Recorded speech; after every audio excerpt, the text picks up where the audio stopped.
Desde Jurassic Park, sonhamos em recriar os dinossauros. Eles dominaram o planeta por mais de 100 milhões de anos. Quem não gostaria de vê-los de perto? Mas a ciência por trás dessa fantasia parecia impossível. Até agora. Atualmente, a nova ciência combina paleontologia e genética. Uma nova geração de caçadores de dinossauros usa avanços genéticos extraordinários para explorar o DNA dos descendentes dos dinossauros, as aves. Estudos feitos no DNA dessas aves revelam que elas conservam antigas características que pertenceram aos dinossauros. Acho que as aves podem desenvolver dentes. Estamos conseguindo caudas parecidas com as dos dinossauros em aves modernas. Não apenas dentes e caudas, mas também escamas e patas. Eles revivem a possibilidade de criar um dinossauro vivo, mas de uma maneira que jamais imaginamos. Estamos chegando perto. A tecnologia avança. Acho que a única barreira que existe é a filosófica. Será que a ciência é capaz de trazer os dinossauros de volta? A volta dos dinossauros. Recriar os dinossauros pode não ser uma boa ideia. Mas e no futuro? Isso será possível? Para tanto, precisaríamos do DNA de um dinossauro. Por incrível que pareça, atualmente há indícios de que podemos encontrá-lo. A primeira tentativa aconteceu em 1992, quando Raul Cano e seu ex-aluno, Hendrik Poinar, conceberam um estranho experimento. Eles tentaram recuperar o DNA de um inseto quase tão antigo quanto os dinossauros, preso no âmbar, uma seiva de árvore endurecida transformada em pedra transparente. Especulações sobre essa possibilidade inspiraram a história de Jurassic Park. Cano decidiu experimentá-la de fato. Esta é uma abelha sem ferrão, provavelmente de 25, 30 milhões de anos. Esta é uma formiga. Podemos ver a cabeça. Aqui estão o tórax e o abdômen. Isto é uma mosca. O tecido está muito bem conservado. Imagens como essas levantaram a possibilidade de criar um Jurassic Park, porque é possível que alguns desses organismos tenham sugado o sangue de um dinossauro e conservado o DNA do dinossauro. A ideia parecia engenhosa, mas impossível. Até que Cano decidiu procurar DNA antigo com uma técnica nova, capaz de detectar os menores fragmentos de DNA.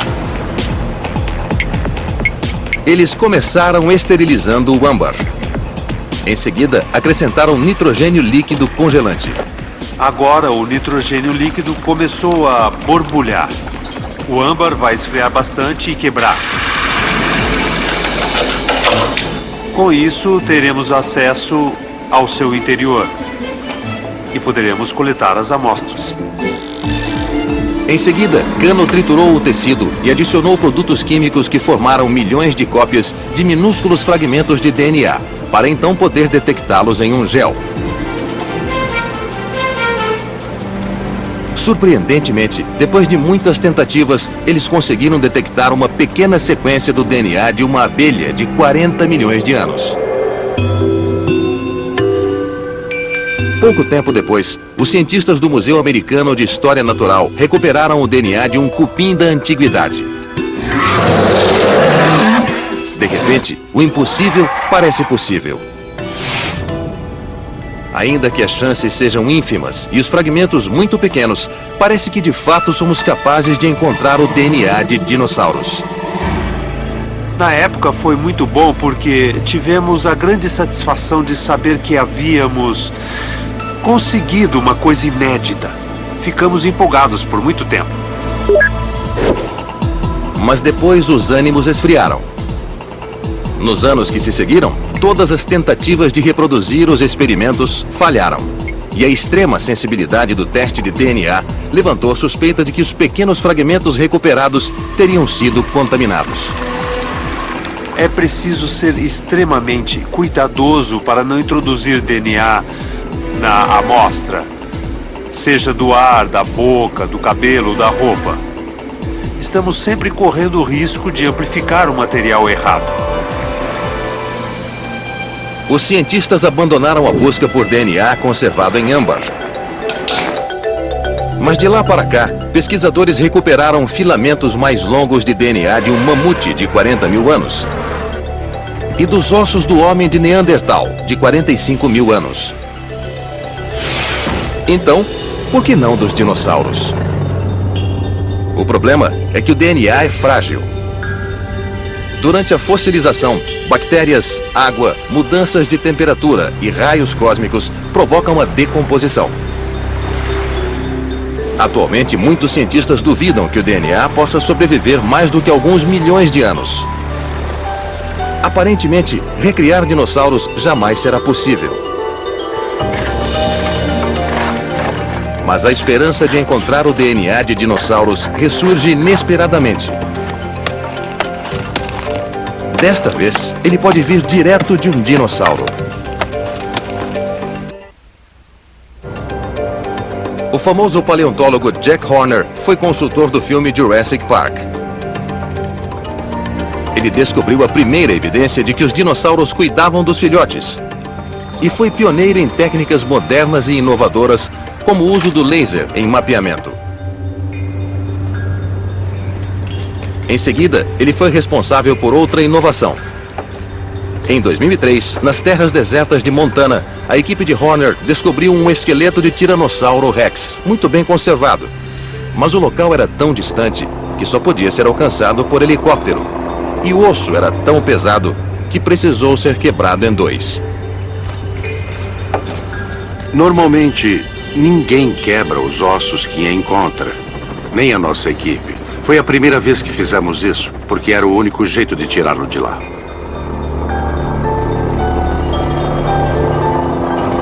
Horner entregou um pedaço do osso a uma de suas ex-alunas, a paleontóloga Mary Schweitzer. Ela o examinou e imediatamente percebeu uma estrutura incomum em seu interior. Era semelhante a um tipo específico de osso encontrado apenas em aves prenhas. Surpresa, ela pediu à sua assistente, Jennifer Whitmire, que fizesse algo poucas vezes tentado. Elas o colocaram em uma solução ácida para diluir alguns dos minerais da superfície. 6 horas depois, Whitmire o examinou de novo. Ela veio correndo e disse que eu não ia acreditar. Quando colocou um pedaço pequeno na água para interromper a reação, o osso esticou e se espalhou por todo lado. Percebemos que tínhamos alguma coisa muito em comum. Parecia um tecido mole. Não imaginávamos encontrar tecido mole. Achávamos que tudo estaria fossilizado e, portanto, não podia haver tecido mole. Quando examinaram as partes próximas do osso, ficaram ainda mais surpresas. Os vasos sanguíneos saltaram, foi inacreditável. Achei que aquilo não era possível e fizemos de novo e de novo. Enfim, foi um daqueles acontecimentos científicos surpreendentes, uma coisa que não acontece com frequência. Não deveria haver vasos sanguíneos em ossos fossilizados. Muitos cientistas acreditam que moléculas orgânicas não duram mais do que 100 mil anos. Mas o osso de Schweitzer tem 68 milhões de anos. A presença de tecidos moles e de células indica que existe um processo que desconhecemos completamente. Acredito que precisamos reavaliar todo o processo químico que transforma um osso em fóssil. Então, Schweitzer e Horner começaram a busca por mais tecidos moles. Seria possível que os ossos expostos nos museus no mundo todo contivessem tecido de dinossauro com proteína e talvez até DNA? Pronto, peguei. Na Universidade do Estado de Montana, eles buscaram outro osso em potencial para sacrificar. Vamos colocá-lo aqui. Não gosto de fazer isso. Levou muito tempo para ficar assim. Dá para ver todas as marcas que ele tem. E agora vamos quebrá-lo. Não importa que esteja bem conservado, nem que seja bonito. Nós vamos examiná-lo. Este é o ponto. Esse ponto está bom. As ferramentas escolhidas são o martelo e o cinzel. Com muito cuidado. Um pouco mais pra cá. Vamos separar agora. Vamos. Está pronta? Muito bem, vamos lá.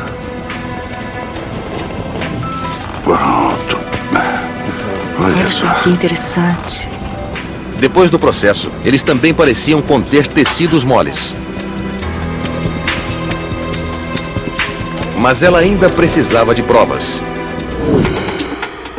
Para isso, usou um poderoso microscópio eletrônico.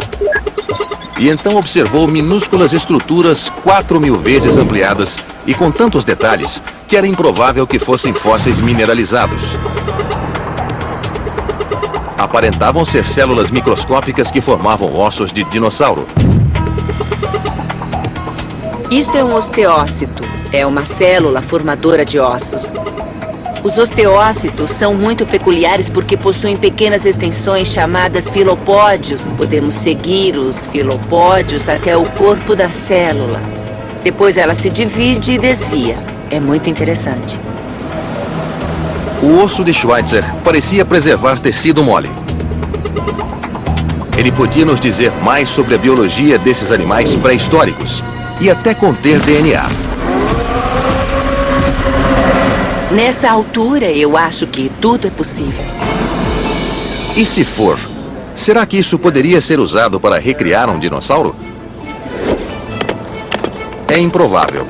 Só podemos recuperar fragmentos minúsculos de moléculas gigantes de DNA.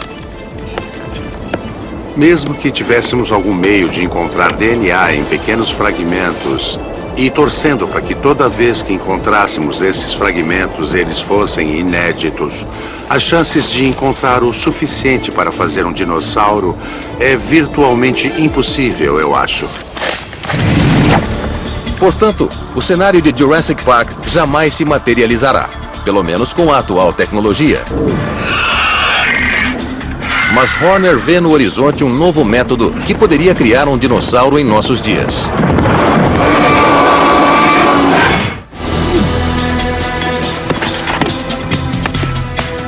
Jack Horner percebeu que jamais encontraremos DNA suficiente para fazer um dinossauro. Mas agora, ele acompanha novos e poderosos recursos. Avanços revolucionários na genética que criam uma nova possibilidade de fazer um dinossauro em carne e osso. Se quisermos ver um dinossauro em nossos dias, existe a possibilidade de pegar uma ave e trabalhar em sentido inverso. Basicamente, retroprojetando uma ave, usando o seu DNA ancestral e apertando os botões certos. Teoricamente, poderíamos transformar uma ave em dinossauro. Na década de 1990, os cientistas começaram a descobrir dinossauros na China, enterrados sob cinzas vulcânicas que conservaram detalhes incomuns, tais como garras retráteis, dentes e penas, exatamente como as aves. Mas era só o começo. O que caracteriza uma ave? Instantaneamente as pessoas dizem penas, mas alguns dinossauros também tinham penas. Portanto, não são sinais exclusivos das aves. Ossos ocos, mas os terópodes tinham ossos ocos. Ovos alongados. Os ovos dos dinossauros são alongados. Isto é, a lista de semelhanças é interminável. Na prática, as características que achamos serem exclusivas das aves vieram dos dinossauros. A maior parte dos paleontólogos agora acredita que as antigas aves descendiam dos raptores, uma categoria de terópode que inclui o velociraptor. Ei, vem cá. Vem cá. Mas para Horner e alguns de seus colegas, há uma maneira infalível de provar que as aves evoluíram dos dinossauros. Demonstrando que os cientistas podem retroceder o relógio evolutivo e retroprojetar um dinossauro a partir de uma ave. Parece absurdo, mas quando percebemos as muitas características que eles têm em comum, parece muito fácil. E os impressionantes avanços que podem tornar isso possível. Horner e alguns de seus colegas acreditam que o DNA de uma ave moderna contém memória genética e que a maioria dos genes característicos dos dinossauros ainda existe. Eles apenas estariam desativados ou ligeiramente modificados. O suporte científico dessa estranha afirmação vem de um recente avanço na solução de um dos maiores mistérios da ciência. A forma como uma única célula torna-se um organismo complexo, como um dinossauro ou um ser humano.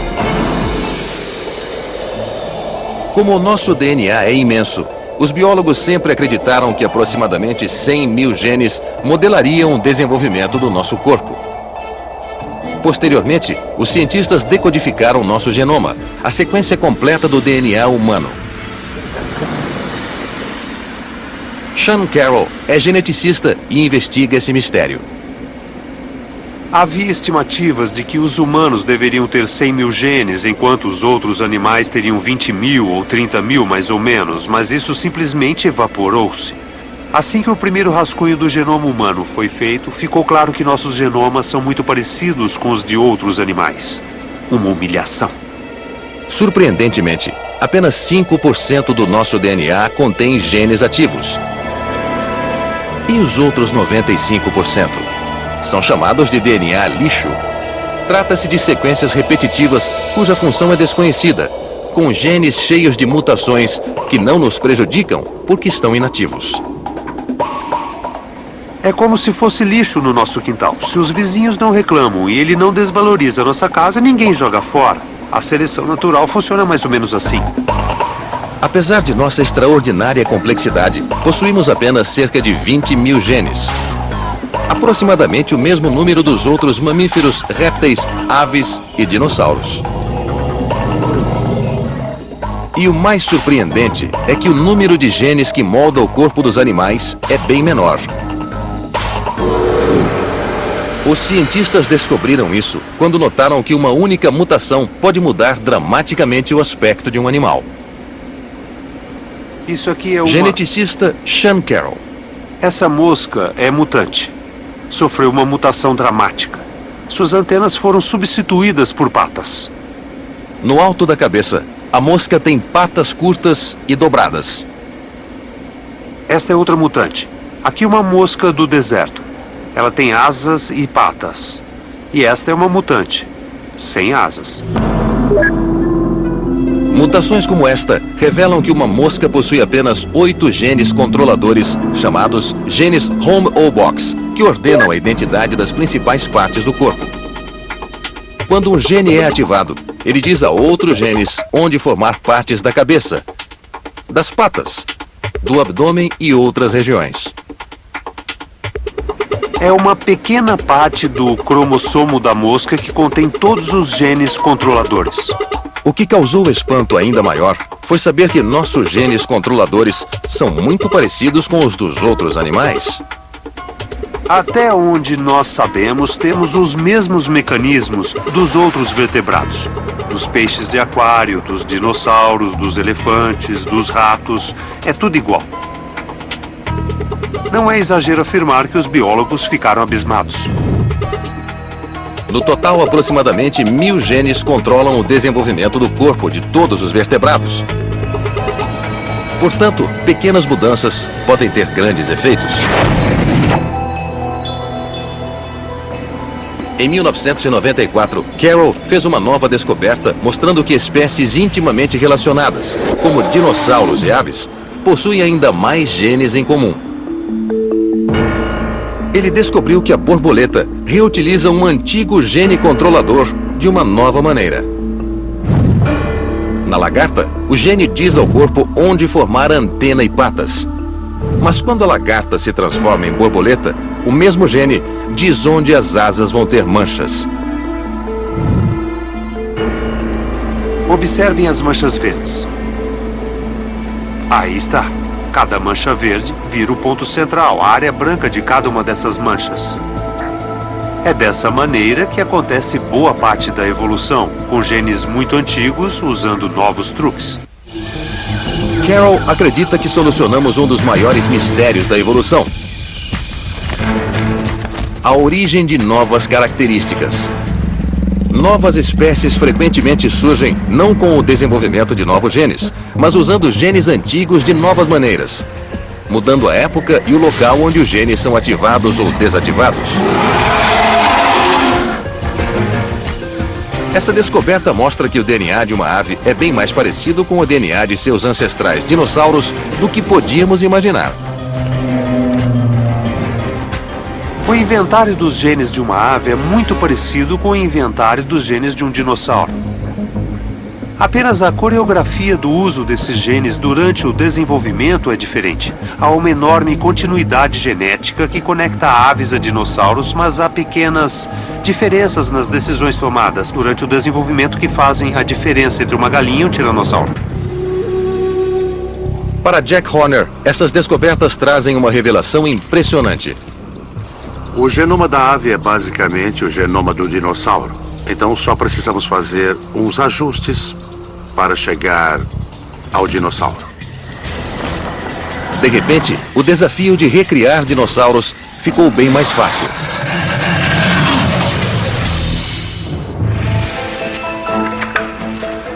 Para o paleontólogo Jack Horner, os recentes e surpreendentes avanços na genética criam uma possibilidade nova e fascinante. As aves carregam a memória genética de seus ancestrais. Então podemos retroprojetar essencialmente os traços do dinossauro com uma ave. A crença de Horner baseia-se em experimentos que já estão descobrindo essas características dos dinossauros. Seu colega Hans Larsson, da Universidade McGill, está conduzindo um desses experimentos. Larsson está pesquisando as mudanças genéticas que há mais de 150 milhões de anos transformaram as longas caudas dos dinossauros nas caudas curtas das aves. Este é um albertossauro, parente do tiranossauro. Ele tinha uma cauda que começava aqui no quadril e se estendia por 35 vértebras. A ave mais primitiva, a Archaeopteryx, tinha cerca de 15 vértebras na cauda. Já as aves modernas, como a galinha, possuem de 5 a 8 vértebras na cauda. Como essa transição se deu em um espaço de tempo muito curto, aposto que a galinha e todas as aves modernas têm a habilidade de desenvolver uma cauda igual ao dinossauro. Café? Por favor. Larsson é de uma nova geração de paleontólogos, na vanguarda de um novo campo.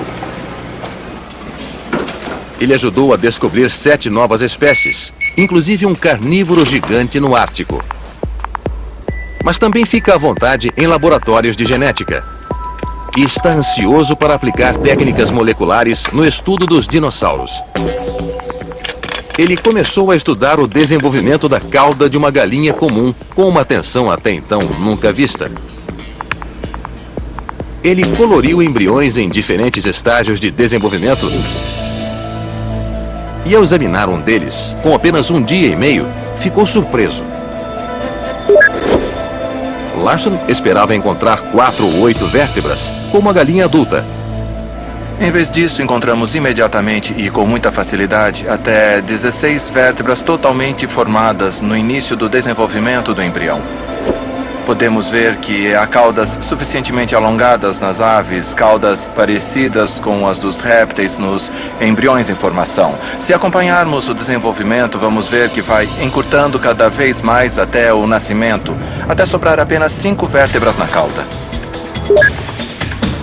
Larsson descobriu que o embrião de galinha tem uma cauda quase tão longa quanto a de um Archaeopteryx, o animal transitório entre os dinossauros e as aves. Há cerca de 150 milhões de anos, as aves não têm esse tipo de cauda, mas sempre a carregaram durante o processo embrionário. Agora Larsson tenta reverter a evolução. Será que ele conseguirá fazer uma galinha adulta desenvolver uma cauda de dinossauro? Ele começou com uma lista de genes que suspeitava serem controladores do crescimento da cauda. Queria ver o que aconteceria se esses genes permanecessem mais tempo que o habitual. Larsson implantou uma gota na ponta da cauda em desenvolvimento. Ela contém a mesma proteína que um gene produziria se tivesse permanecido ativo. 7 dias depois, ele verificou se a cauda em desenvolvimento estava mais longa que o normal. Um por um, ele testou os diferentes genes. E depois de alguns meses, tirou a sorte grande. O que descobrimos é que podemos deixar a cauda um pouco mais longa. Agora temos mais 3 vértebras na cauda. Mas o que mais me deixa entusiasmado é que a estrutura onde a vértebra está se desenvolvendo também está aumentando. Larson suspeita que o sistema genético para desenvolver a cauda do dinossauro continua intacto nas aves modernas. Só está desativado. Isso mostra o verdadeiro responsável pela mudança no formato de dinossauro para o de ave. Agora podemos ir ao âmago da questão, à genética e aos pares básicos do genoma, para saber o que mudou entre os dois animais. Larson está retrocedendo o relógio genético em milhões de anos. Não vejo razão para não tentar desenvolver experimentalmente uma cauda igual a de um dinossauro em uma ave moderna. O método para esse desenvolvimento já está pronto. Se as aves podem desenvolver caudas de dinossauro, por que não dentes? Já que a cauda do dinossauro está no DNA das aves, será que outras características também não estão? Vez por outra, um traço evolutivo antigo aparece naturalmente como atavismo, um traço ancestral reprimido. Esse golfinho recém-descoberto possui vestígio de patas. Os golfinhos modernos não têm mais patas, mas seus ancestrais tinham. O gene que desencadeava a formação de patas está agora desativado. Mas o circuito genético para isso ainda existe. E vez ou outra, uma mutação ativa o gene. Às vezes, bebês humanos nascem com um atavismo. Uma cauda com vértebras, lembrança de nossos ancestrais. Em 2005, Matt Harris e John Fallon, da Universidade de Wisconsin, descobriram um novo atavismo que vincula aves a dinossauros. Uma noite, Harris estudava o desenvolvimento de penas em uma linhagem de galinhas mutantes. Ao examinar um embrião de apenas 14 dias, ele observou algo estranho. Examinando a cabeça, eu encontrei o bico. Havia estruturas que não deveriam estar lá. Pareciam dentes. Ele o mostrou a Fallon, seu orientador, e juntos tentaram compreender o significado daquilo. Ficamos surpresos. Ver uma galinha sorrindo é, de fato, uma coisa incrível. Mas seriam dentes de fato? Qual seria a aparência dos dentes das aves? Começamos a especular quais seriam os parentes mais próximos das aves e chegamos aos crocodilianos. E nós poderíamos estudar os jacarés. Eles extraíram o bico de um embrião para examinar as estruturas mais de perto e viram claramente que elas possuíam o formato de espada, como os dentes dos jacarés. Dividiram a estrutura e a compararam com um pedaço de dente de jacaré no mesmo estágio de desenvolvimento. O que vemos aqui é que no embrião do jacaré há pequenas saliências, que são os dentes embrionários em formação. No mutante, vemos características semelhantes na mesma região.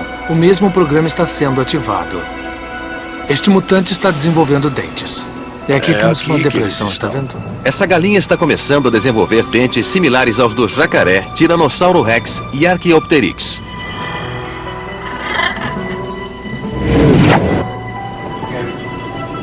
Mas será que todas as galinhas ainda possuem um sistema dos antigos dinossauros? Harris decidiu experimentar para ver se conseguia criar dentes em uma galinha normal. Ele abriu um ovo e, através do orifício, injetou um vírus no embrião que estava com o bico em formação. O vírus iria se infiltrar no DNA da galinha, carregando consigo um gene que dá início ao desenvolvimento de dentes em outros animais. Harris suspeitava que esse gene estivesse presente, mas desativado na região do embrião que forma o bico. Mas esse experimento tinha poucas chances de dar certo. Fazer um dente é uma coisa muito complexa. E a ideia de ativar um gene que tornaria isso possível num animal que não desenvolve dentes há mais de 70 milhões de anos é muito mais complexo. Não é brincadeira, é tempo demais. 2 semanas depois, ele examinou o embrião e descobriu uma conexão com o antepassado da ave. E foi isso que descobrimos. É muito interessante. Esta é a boca de uma das galinhas do nosso experimento. E dá para ver claramente que ela desenvolveu um par de estruturas na mandíbula inferior que parecem dentes. Então uma galinha normal pode mesmo desenvolver dentes. Nós dois ficamos surpresos. Foi uma coisa totalmente inesperada. Parece óbvio que as aves ainda guardam a memória evolutiva dos estágios iniciais dos dentes. Um gene regulador que diz ao bico para fazer dentes não está mais ativado. E eles possuem a mesma forma curvada dos dentes dos dinossauros.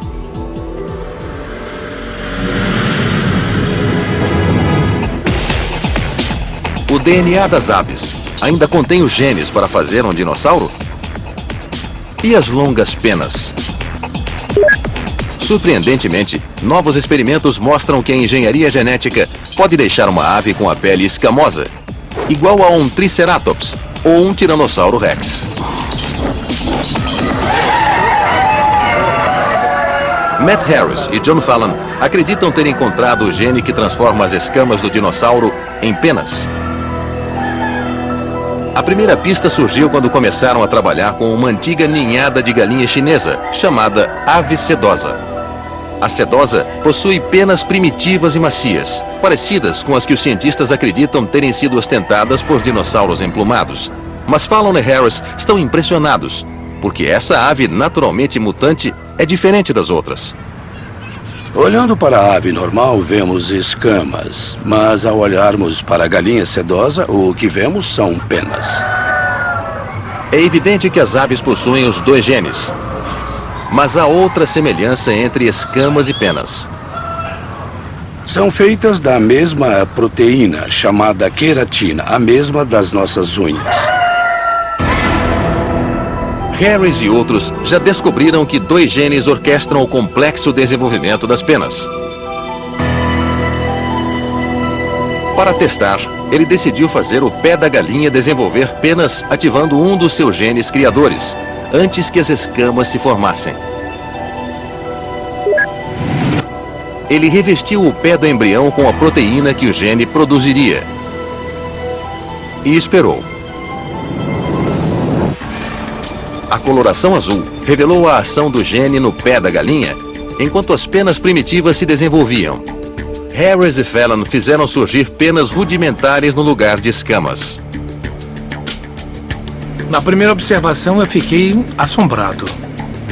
Então eu chamei o John, ele viu aquilo e disse que não havia mais dúvida.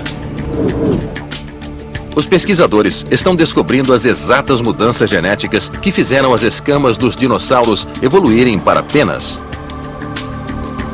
Seus experimentos sugerem que com pequenas mudanças é possível retroceder o relógio evolutivo e substituir as penas das aves por escamas iguais às dos dinossauros. Acho que ao estudar mais poderemos fazer isso. O conhecimento genético está na ave, e se for correto que os ancestrais das aves eram escamosos, seremos capazes de induzir escamas nas aves. Outra diferença entre dinossauros e aves parece difícil de conciliar. Os dinossauros tinham patas, enquanto as aves têm asas. Mas Hans Larsson descobriu que elas também são geneticamente semelhantes. Os dinossauros mais próximos das aves têm 3 dedos muito longos na pata. 1, 2, 3. Esses dedos são muito apropriados para segurar e agarrar as presas. Se compararmos com as aves modernas, veremos que elas também têm 3 dedos nas asas, como esta, por exemplo. 1, 2, 3 dedos, mas foram modificados para voar. Agora sabemos que há vestígios dos 3 dedos da asa da ave nos 3 dedos da pata do dinossauro, tanto genética como anatomicamente. Larson tem poucas dúvidas de que com mais pesquisas seremos capazes de transformar as asas de uma ave em patas de dinossauro. Experimentos genéticos como esses de Larson, Fallon e Harris estão esclarecendo os elos evolutivos entre dinossauros e aves. Para a maior parte dos cientistas, isso basta. Mas eles levantam uma intrigante possibilidade. Se alguém fosse suficientemente louco para tentar criar um dinossauro a partir de uma ave, seria bem-sucedido?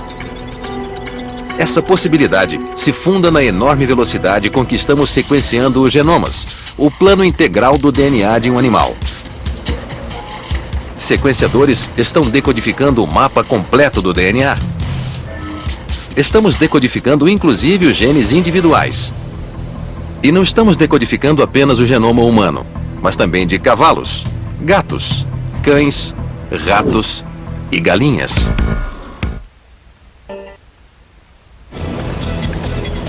Se pudéssemos criar os genes de um dinossauro, poderíamos fazer o que foi feito em Jurassic Park? Parece fácil. Começamos com o DNA de uma avestruz.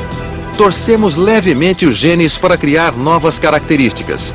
Implantamos o DNA em um ovo de avestruz e pronto, temos um animal. Mas, como sabemos, não é tão simples.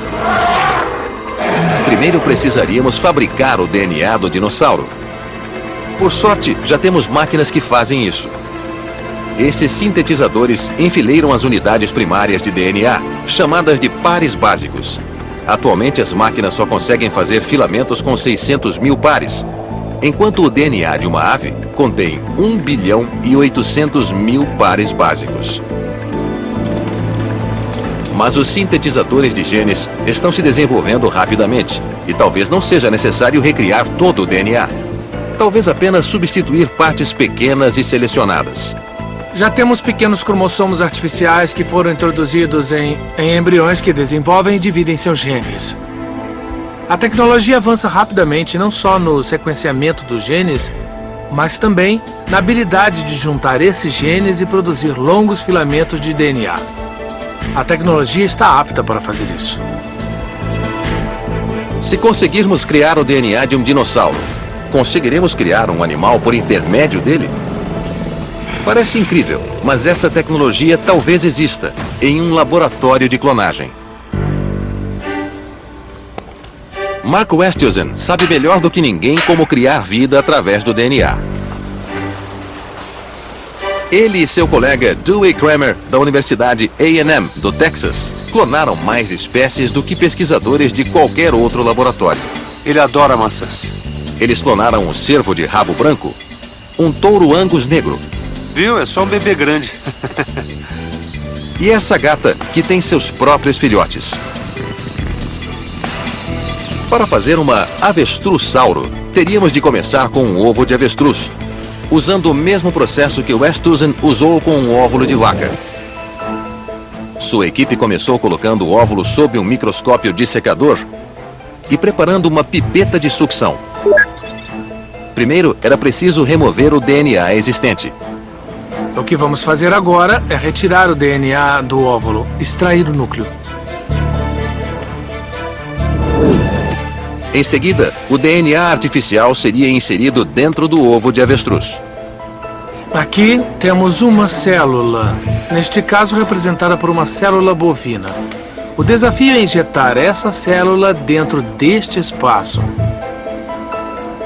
Depois disso vem o processo de fundir as duas células para efetivamente transferir os cromossomos que estão dentro do citoplasma do óvulo.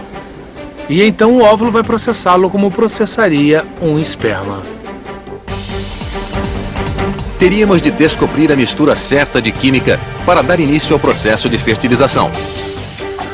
Por fim, implantaríamos o ovo fertilizado em uma avestruz e torceríamos para que ele se desenvolvesse e incubasse. Mas mesmo isso não é tão fácil como parece. No espaço de apenas 10 anos, descobrimos que precisamos mais do que DNA para criar um embrião vivo. O ovo também oferece moléculas vitais que se juntam ao DNA e dão início ao complexo momento em que os genes começam a ativar-se e a desativar-se.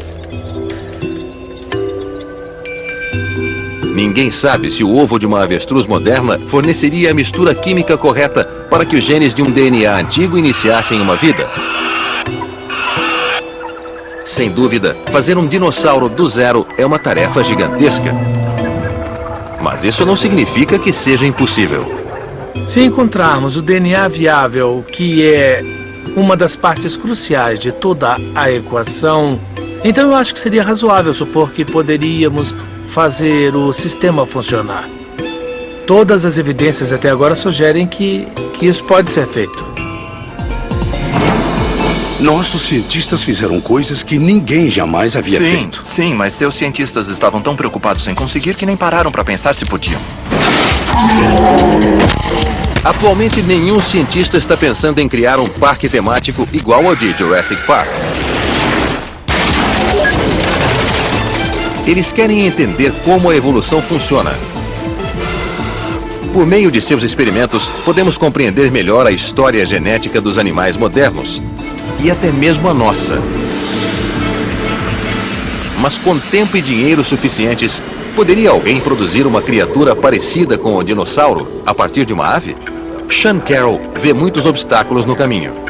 Dê só uma olhada nisso aqui. Podemos imaginar algum tipo de tentativa para mudar essa ou aquela característica. Haveria muitas tentativas e erros, um número inimaginável de passos. Portanto, não vou nem tentar imaginar quanto tempo levaríamos para fazer algum progresso nessa direção. Mas Jack Horner acredita que em menos de 50 anos isso será possível. Não tenho dúvida de que pode acontecer. Há chances de criar uma ave com muitas características de dinossauro são grandes. Hans Larsson vai mais longe. Ele acredita que em mais ou menos 100 anos será possível retroprojetar animais idênticos aos antigos dinossauros. Alguém pode usar tudo o que sabemos sobre desenvolvimento, genética, as partes não genéticas do assunto e criar qualquer tipo de anatomia que existe por aí. Por que não seria possível usar todas essas informações, mudá-las um pouco e produzir um Tiranossauro Rex ou alguma coisa parecida com ele? Acho que esse tipo de cenário é bem provável. Talvez antes do que imaginamos. Será que assistimos ao último Jurassic Park? Talvez não. Versão brasileira Vox Mundi. Para dizer a verdade, eu já me imaginei subindo num palco para palestrar tendo uma galinha-sauro, ou sei lá como se chamaria, ao meu lado. Seria muito legal.